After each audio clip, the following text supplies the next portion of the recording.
The most disappointing book you read. The award for the underdog book, You Were Enemies for like a page. I mean, it's non-fiction really. About 830 pages. Hi guys, welcome back to my channel. I feel like I haven't filmed in so long. It feels so weird to be filming. I haven't filmed in like over a month because I pre-filmed some videos for December and then I got ill and I couldn't film for the past few weeks, but I'm kind of shrugging off the cold now. You can still kind of hear it in my voice, so sorry if I sound a little bit bunged up. But in today's video I'm going to be doing the end of year book tag, which I'm so excited about. I can't believe it's already 2026. I did only just meet my reading goal. I have a reading vlog going up about that. I think I actually have already uploaded the reading vlog by the time you're watching this, so if you're watching this and you want to see a reading vlog of me trying to hit my 65 total books for the year goal, then I will link that. All in all, I think my reading year was a bit hit and miss. Like, there are a few standout favourites, but I feel like I normally have a lot more standout favourites, and I think my like average rating for books was like a 3.6, which isn't amazing. So I'm hoping to find a few better books in the next year. I think I need to figure out a bit more about what my taste is now, because I think it's changed a little bit, and then maybe we'll get some higher ratings. But I'm going to take you through the end of year book tag, which is just a load of questions which will basically encapsulate my 2025 reading in a load of different prompts. I'm going to be doing this in a bit of a 2025 book award style, so I'm going to go through all the categories and give the award to the book that most fits that category. So the first category is not a positive award, and that is the most disappointing book you read, and this award goes to Zodiac Academy.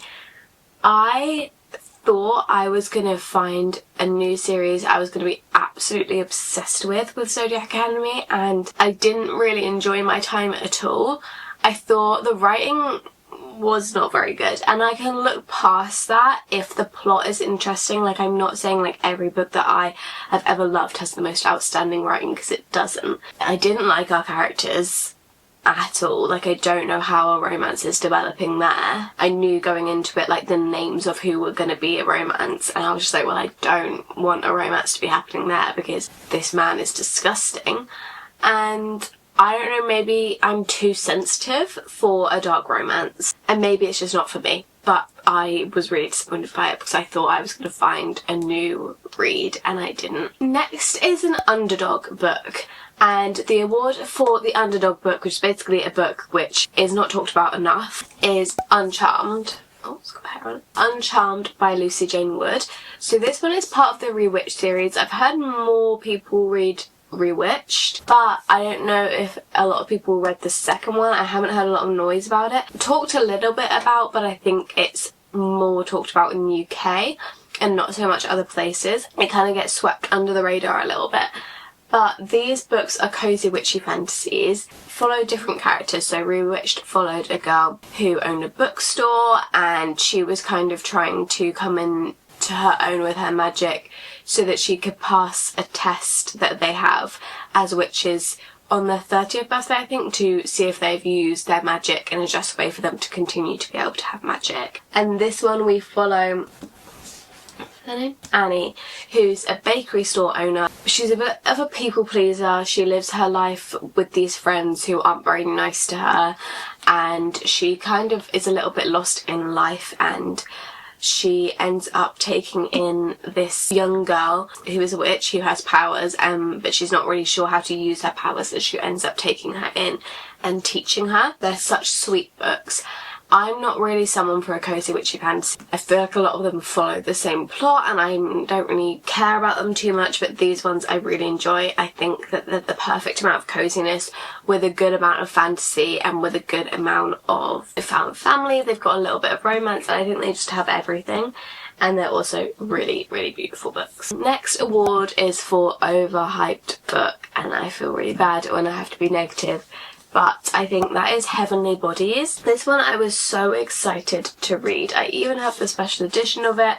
I was like, I'm gonna love this book because I love constellations, I love space and stars and all that sort of thing. So I thought that combined with a romantasy book, like, I'm gonna love that. And it was good for the first maybe third, and then I just think it completely drops off. I think nowadays these fantasy romances, they focus way too much on the enemies to lovers plot, and they never do it very well. They're enemies for like 2 seconds, and then suddenly they're not enemies anymore. You were enemies for like a page, and I don't mind, because I don't think every romantic book has to be enemies to lovers. I'm happy to read a fantasy book that is not enemies to lovers, but I think a lot of people start off with the notion that they want to write an enemies to lovers, and then fantasy is the best way to do that, because there's obviously things to make them enemies that wouldn't happen in real life, and you can make it a lot more serious. But I don't think we always need to be enemies if it doesn't really work with the plot. Although I feel like it would have worked with this plot, I just don't think it was done very well. I just think a lot of these books follow a very similar formula. I was really excited for this one,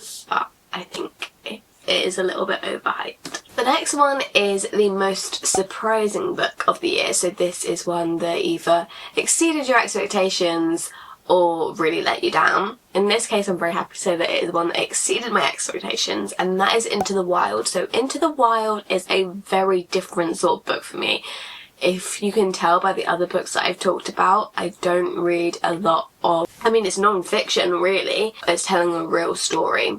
So it takes place in Alaska, and we followed this guy. Came from quite a cushy life, but he didn't really enjoy that life, and he had like this spark inside him to go exploring. And on his last ever trip, he goes to Alaska. He lives off the land, but he ends up passing away on that trip. And it basically tells his story, like his home life and other trips that he did before Alaska, what he did in Alaska. It has like his diary entries and stuff until he unfortunately passes away. And it also tells a bit about the author and his stories, a little bit about other stories of people that have gone to Alaska. And it really doesn't sound like it would be my sort of book, but I really, really enjoyed it. Next we've got my favourite couples.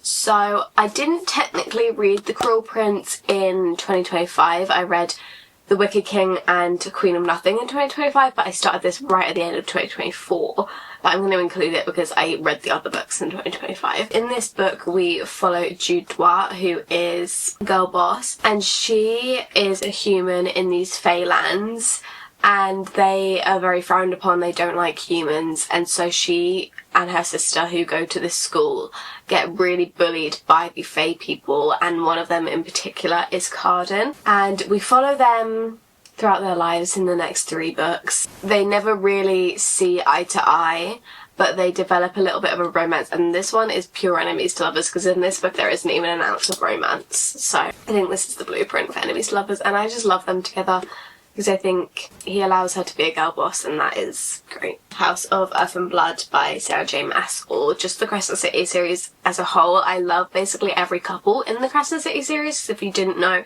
there's like loads of POVs, so you get a lot of couples. This one mainly focuses on our one main couple, and that is Bryce and Hunt, and I love them. I never know how to describe Crescent City without spoiling anything. We basically follow Bryce, who is a very strong female main character, but she has a lot of stuff happen to her, and one of the things that happens to her happens right at the start of this book, and it's a very traumatic experience for her. Then we flash forward 2 years into the future, and something very similar happens. The kind of detectives in this world are a little bit suspicious of her, and so they keep an eye on her, and they assign a bodyguard to her, which is Hunt. Now we've got award for my favourite main characters. Now The Cruel Prince and Crescent City both have my favourite main characters ever, but another one that also has my favourite main characters is Six of Crows. It has 6 main characters, and they all form a bit of a gang to perform this heist in order to win money,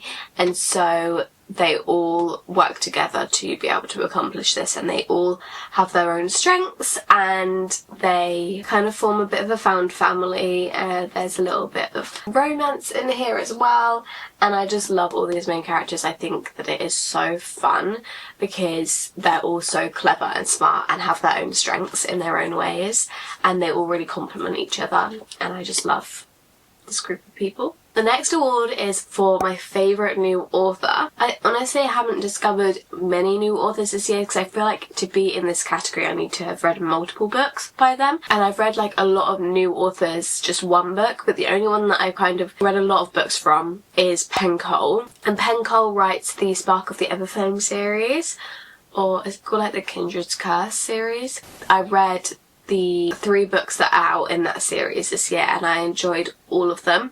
I wouldn't say the last one is my absolute favourite. I gave that one a little bit of a lower rating, but I still absolutely enjoyed all of them. And it was really fun to find a fantasy series that actually brings out the kind of feelings that ACOTAR and Fourth Wing gave me, because I feel like other than with Crescent City I haven't had that this year with any other books. Next award we've got is for the happiest book, and I'm going to give that one to You and Me on Vacation by Emily Henry. This one was a reread for me this year. I reread it on my summer holiday with my friends and we all reread the same book, or one of my friends read it for the first time and 2 of us reread it. And I just think that it is the most amazing book to read on holiday. It made me so happy to read, and now I just have the best memories attached to this book. I think this is my 3rd time reading it anyway, but I really enjoyed it, and if you want a fun, happy summary book, I'd really recommend this one, or I'd recommend doing a reread if you've already read it, especially because the film is coming out in a week as I'm filming this. It's probably already out once this video is uploaded. So next we've got the award for the most frustrating book, and every year I'm like, the most frustrating book was a Magnolia Parks book, and it always will be. I read the first Magnolia Parks and I was so frustrated by it that I didn't even continue the series. I gave it like 2-star and moved on. I decided this year to, or was it at the end of last year into this year, to continue the Magnolia Parks series, and so I did, and I'm now up to date on it and I have enjoyed it. I do not regret continuing it, but my god, these books are frustrating. We basically follow a group of British socialites, and they are not even really socialites, they are so beyond rich, like old money rich. They're famous for basically doing nothing, and they're always in the newspaper. They always have drama between them, especially in Magnolia Parks. Once we follow Magnolia and BJ, and they're a very, very messy couple, so it can be a bit frustrating, but at the same time you love the characters and you love the story. So the longest book that I read in 2025 was Crescent City 3, House of Flame and Shadow. This one is about 830 pages. Yeah, it's definitely a chunk of a book. I love it so much, and I could have read about 3 times this amount. I did not want it to end ever. The shortest book I read was a novella, which is The Lost Sisters, which is a novella in the Cruel Prince series. I personally love anything to do with Cruel Prince, so you could make me read anything and I'd love it, but it was just a little short novella. It wasn't anything special. Next we've got my favourite covers. I think one of my favourite covers has to go to Uncharmed by Lucy Jane Wood. It is just such a beautiful cover. I don't know if you have to say your favourite covers that have come out this year, but if we're not just talking about coming out this year, then I do really love the cover of Babel or Babel. I just think that it is such a stunning cover. Although I didn't really enjoy the book that much, I will probably keep it just because I love the cover so much. Next we've got Cringiest Read, and this one I feel really bad about because it's not a nice thing to say about someone's book that they put effort in, but that is A Heart for Christmas. This one is an Advent romance, so I kind of knew it probably wasn't going to be the best book when I bought it. I think it might be a young adult romance. I never had the expectations that it would be as cringy as it is. Like at one point, they literally type out LOL, like that is said with quotation marks around it and an exclamation mark at the end. And don't get me wrong, sometimes I say lol in real life, but I would never put that in a book. And there were just a lot of lines said in this. I don't want to say too much, I don't want to spoil anything if you want to read it.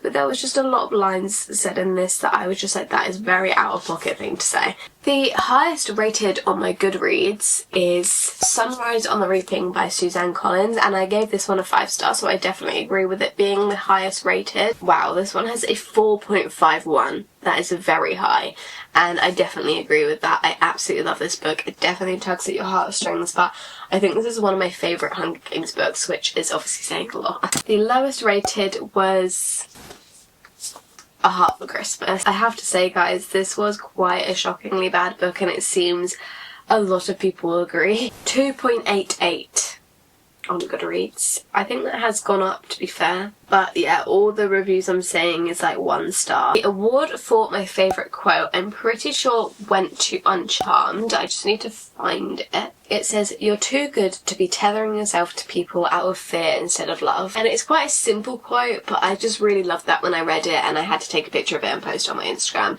which is how you know that I love a quote. So if you want to see my favourite quotes, then follow my Instagram at @libraryofeden, because I post them on my story when I find them. The final award we have is for a unique concept, and that one goes to Remarkably Bright Creatures by Shelby Van Pelt. I feel like if you've read this one, or if you've even just heard about it, you know this is a unique concept, because we basically have an octopus.